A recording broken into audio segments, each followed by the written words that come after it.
અત્યારે હું સપ્તઋષિ આશ્રમમાં બેઠી છું અને આમ તો ઘણા બધા ભુજવાસીઓ અહીંયાની મુલાકાત લીધી હશે, પરંતુ અહીંયાનું મહત્વ શું છે એના વિશે જાણવું છે. ભુજ ખારી નદી મધ્યે ભૂતનાથ મહાદેવનું મંદિર ને એમાં પણ એક આ સપ્તઋષિની જગ્યા આપ જોઈ શકો છો વિડીયોમાં. તેમ તો સપ્તઋષિની વિશેષતા એ છે કે લગભગ આ જગ્યાને 100 થી 125 વર્ષ જેટલા થઈ ગયા છે.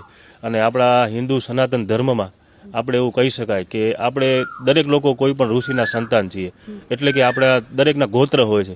તો એ 7 ઋષિ અહીંયા બિરાજે છે અને ગુજરાતમાં માત્ર એક જ આ જગ્યા આવી છે કે જ્યાં સપ્ત ઋષિના બેસણા છે. અને અહીંયા એક ધનજી ભગત કરીને એક સંત બિરાજે છે. છેલ્લા 35 વર્ષથી એમનું મૌન છે અને 35 વર્ષ થઈ ગયા કે સંકુલની બારે એમને પગ જ નથી મૂક્યો.